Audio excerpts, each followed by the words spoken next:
Well, hello class. How you doing? Little Tommy coming at you. Homeskoolin number 70. Can you hear the kids right outside the garage door? I told them, don't come in here. I'm making a video. But you're gonna hear them anyway.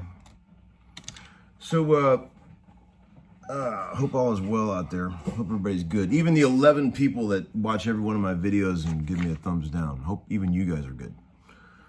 But, man, I'm in hog heaven. I'm telling you, you will never meet anyone that loves the fall more than Uncle Larry.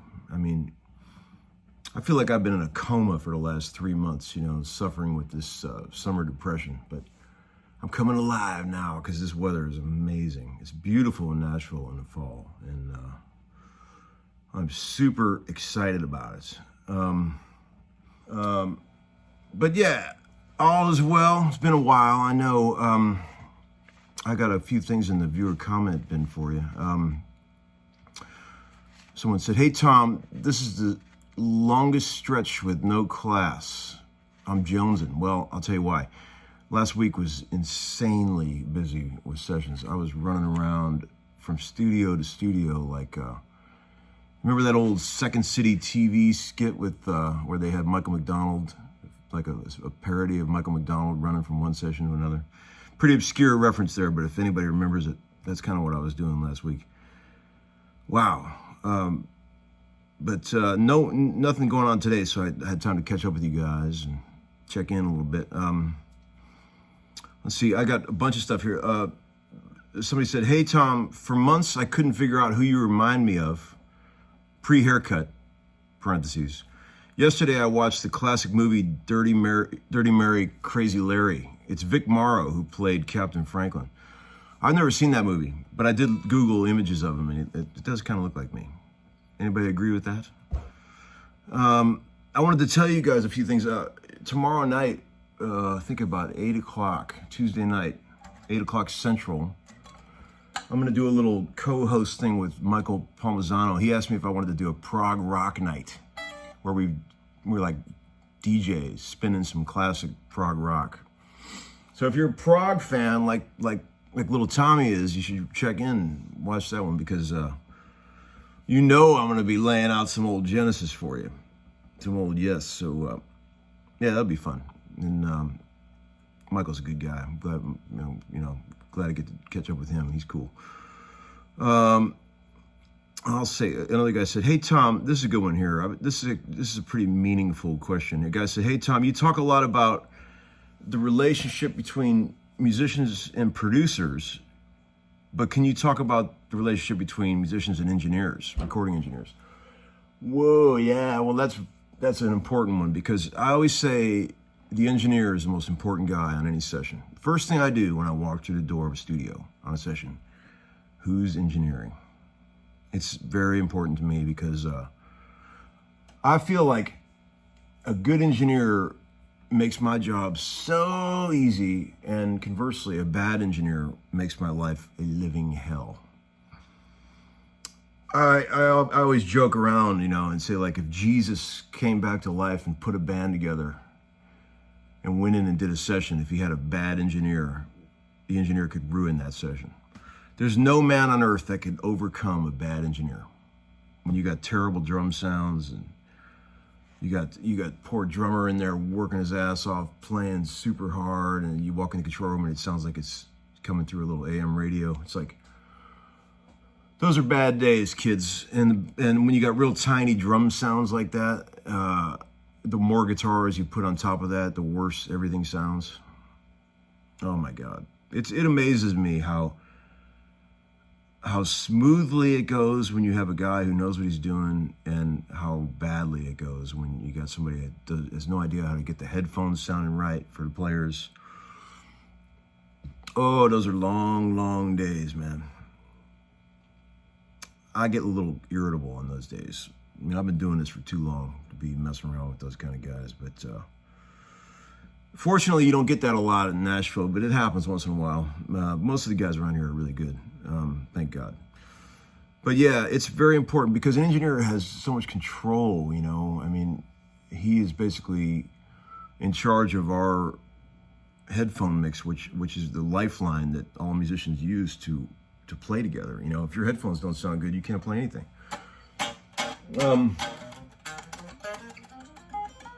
Okay, let's move on from that one. Let's see. Another guy. I wanted to say thank you to Ron Ellis. You know, the guy that makes those amazing pickups. I want to show you something here. He, I used when I made that little loop a minute ago. I used this old Les Paul that I got from one of our viewers, Tim Waters, and 72 Custom. And Ron sent these pickups to put in here, and they're amazing. They're really great. All that stuff you heard on the rhythm, the loop of that was all that guitar. And I want to say thanks to Ron for that. And I use my 335 for the lead because just the thing just plays so damn good. And I also wanted to say thanks to Stanley Culler, one of my loyal, longtime viewers, for sending this cool link that I posted in the video description that I know you guys look at, right? I know you look at now after I complained of a cool table that a guy made, a coffee table with all kind of cool secret compartments, because I love secret compartments. I always love, you know, tricky stuff that's got little hidden rooms and stuff. It's cool. So Stanley knew that about me, so he sent that link, and I'm sharing it with you guys because it's awesome. Clever people out there in this world that make amazing things. I got an episode. Oh, you know what I'm going to do today also is I'm going to put this guitar back down. Uncle Larry's garage sale is back in full effect. I've got something quite interesting today. Remember these? The old EP2 tube Echoplex? I've had a million of these in my life. You know, I always exaggerate and say I have a million, but dead clean one. Recently gone through by Ebo, who's amazing at working on these, and it sounds incredible. The echoes are dead in tune, nice and quiet. You see people asking crazy money for these on Reverb. I'm gonna give you guys the deal of the century. How about $1,500? They're going for $1,700 to $3,000 on eBay, so, or on Reverb. So $1,500 to the first. I won't say caller anymore because everyone's confused by that, thinking that there was an actual phone number you can call, but there isn't. It's just whoever responds the first in the viewer comment bin, and you got to pay shipping too. So that's the only caveat. But that's a great Echoplex. That thing sounds amazing. I just don't need it anymore. I got too much stuff. So that one's going away. What can I show you here chord-wise? Let me plug back in. I got that loop thing for you. Crazy loop.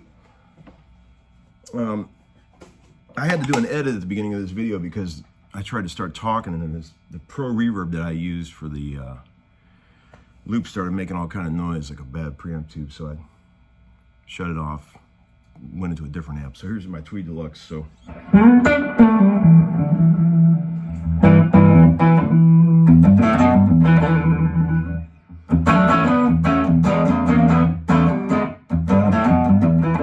great little amp. Okay, so here's the loop. It's like an E blues thing. It's like okay,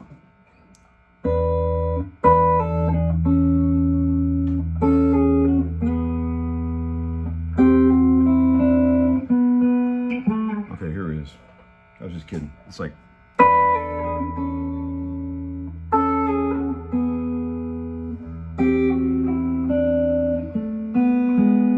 that's it. So E7, A, back to E, and then C, right, to E major. So a few of those, like.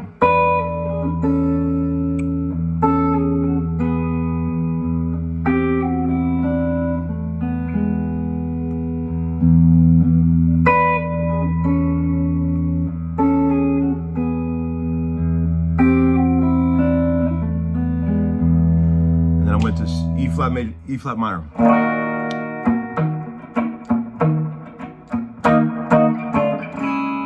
C sharp minor.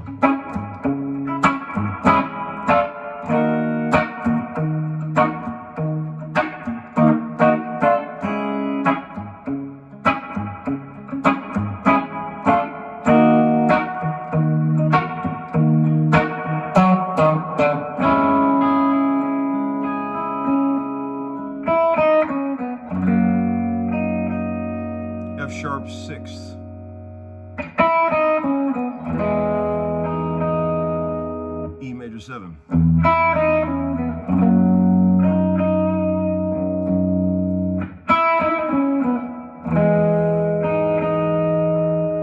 And then I had a E minor 6. Major 7 on top. That's the end of that. So it's like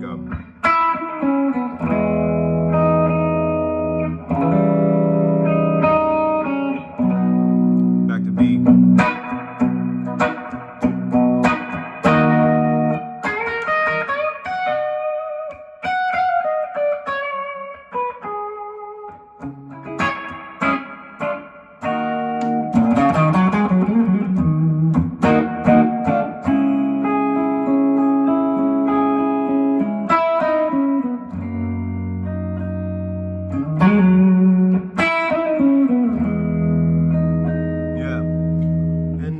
So that's it. Thank you guys for all your support to the channel and the continuing PayPal donations. I appreciate all the kind words and everybody being super cool out there. Enjoy this beautiful fall weather, guys. All right.